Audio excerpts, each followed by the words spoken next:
What's up, guys? Brady Figueroa coming at you with a review for the new Grima album, Nightside, that was released actually a couple weeks ago now, Friday, February 28th. Barren, ice-cold, atmospheric, Siberian black metal here. It's also this band's fifth album, and I've been taking a little bit more time than usual for this album review because black metal is a genre that, for me, I have to be in some specific scenery to really enjoy it.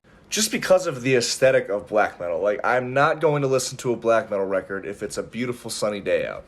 And funny enough, here in the Midwest, in the USA, it's normally freezing cold and snowy all the way until pretty much April, and it's the second week of March, and we just had a beautiful, almost summer-like day here today. And since this album has came out, it's been a pretty pleasant March for us, surprisingly.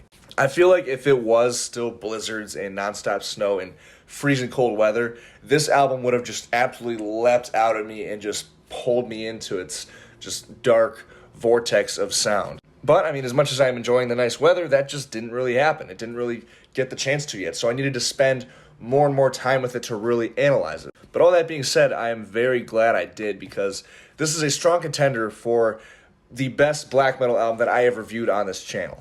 There are a few different aspects that play into just why, but it's just because the soundscape that this album creates, despite however the weather looks outside, if I'm listening to this inside, it just instantly transports me to these cold, frigid images of rural Siberia, which is the absolute best thing that could happen with a black metal record, for it to really just transport you and engulf you in the emotion and the soundscapes that it creates. Because at the end of the day, black metal, as extreme of a metal subgenre as it is, the whole purpose of black metal is to make you feel.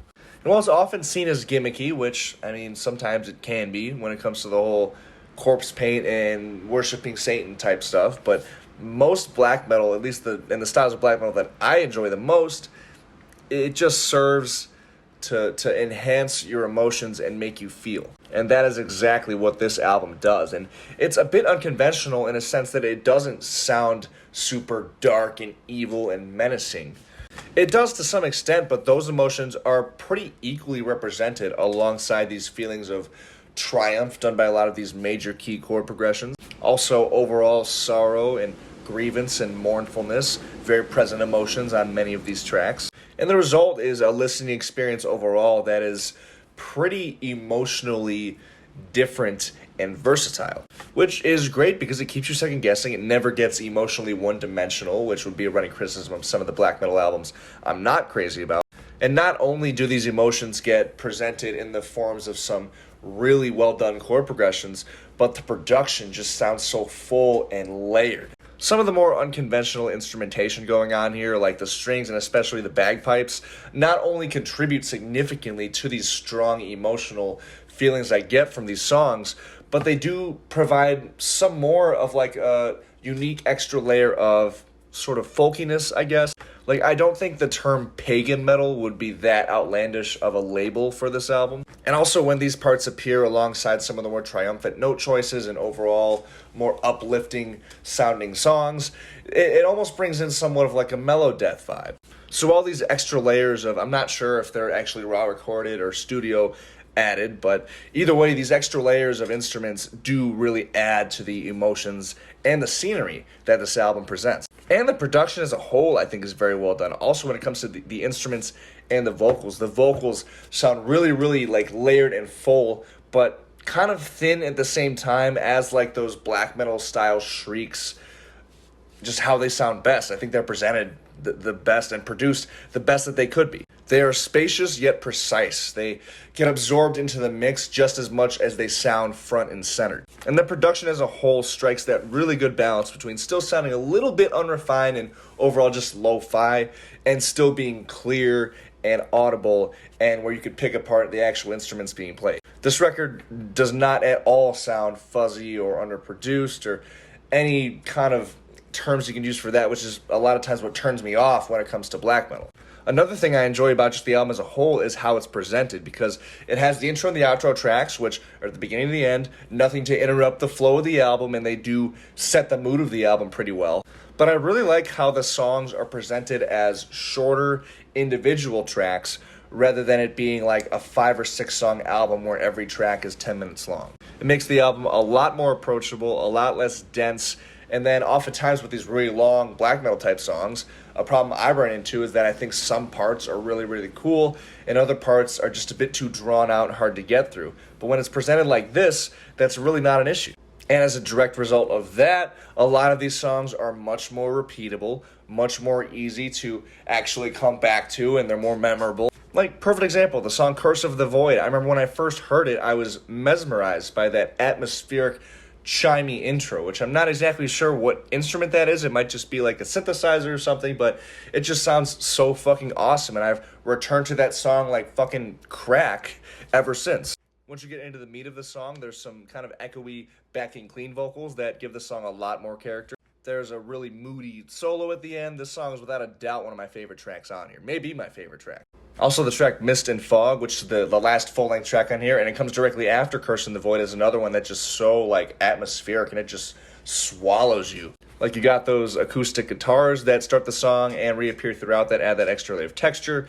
You got those really spacious, almost suffocating, echoey, like, screams in, like, that chorus section, sort of, that just drown you. The overall up and down dynamics that the song has make this, again, one of the most enjoyable tracks on here. There's also a song like Beyond the Dark Horizon, which is just really, really aggressive and in your face the whole time, and it has some of the sharpest riffing on the album, which is a little bit unconventional for black metal. Probably the most, like, evil or dark sounding song on the album, and as a result, it really sticks out again. Then you have tracks like Flight of the Silver Storm and Impending Death Premonition and the title track that do take more of like that. I'm talking about a black metal album and there's lightning out here. That's awesome. But no, those songs definitely have that cool balance between sort of like triumphant and uplifting, but also being really, really mournful and sorrowful at the same time. It's a cool overall emotion you get from these tracks. I love the track Where We Are Lost that just has this cascading intro section for the first 4 minutes, and then like just after the 4-minute mark, one of my favorite chord progressions on the entire album starts. It's a much darker chord progression than the rest of the song is, at least up to that point. As a result, this song ends up pretty much becoming a whole different song within the same unit of one song, and it works really well yet again. As far as the instrumental tracks, I do really like the intro track, actually much better than the outro track. I just feel like it does a good job of setting up the album.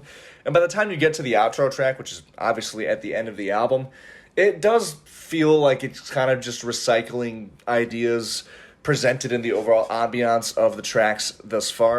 I understand that you could argue that that's the purpose of this outro track, to kind of use similar ideas and pull everything together and tie it all together with this, put this neat little bow on top. But for my taste, I don't really think it adds much to the album at this point. And as a result, I kind of end up just skipping it when I find, or I guess just ending the album there, because if I skip it, it just starts the album over. And also Mist and Fog being one of my favorite tracks on here, and just with its up and down dynamics, I think that is actually a really good way to end the album. If anything, I think if they wanted to end it on more of like a tying together note, they could have just added like maybe an extra minute or so of extra ambiance to the end of Mist and Fog. Even as a standalone track, I think that would have worked. But going off of that, I really don't have many criticisms about this album. I think really the only one that applies to the album as a whole is kind of on the same line as what I just said about the outro track, and that there are a few songs on this album where these chord progressions and melodies kind of blend together a little bit and just sound really similar to each other.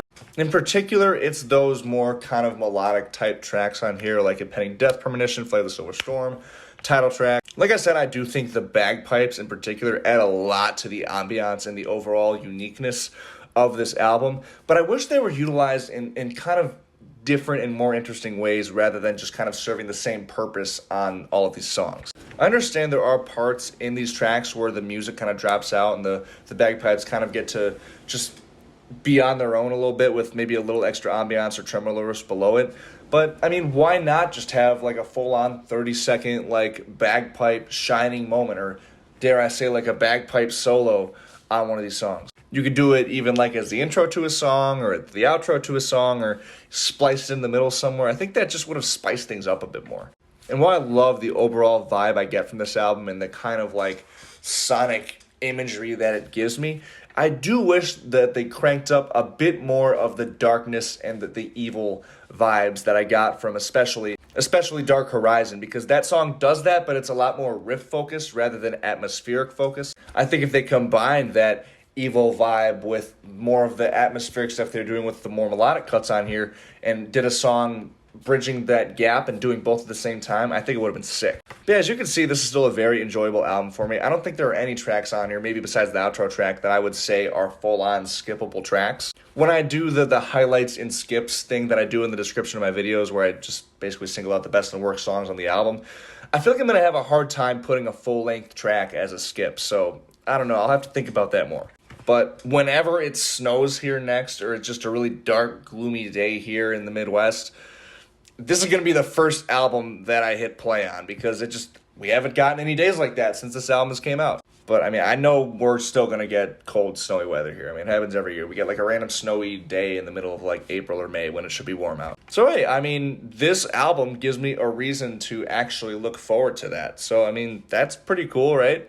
But in all seriousness, if you're a black metal fan, definitely check out this album. And I also think this album would be a pretty good, like, final gateway into the most extreme types of metal like black metal, because it very much does exemplify like a melodic death metal style sound a lot of the time. And going from a genre like melodeath into black metal is kind of like that last like transition you make as a metalhead before you really are like an extreme metal fan. So I think this album serves that purpose pretty well. This album gets a 25 out of 30 for me.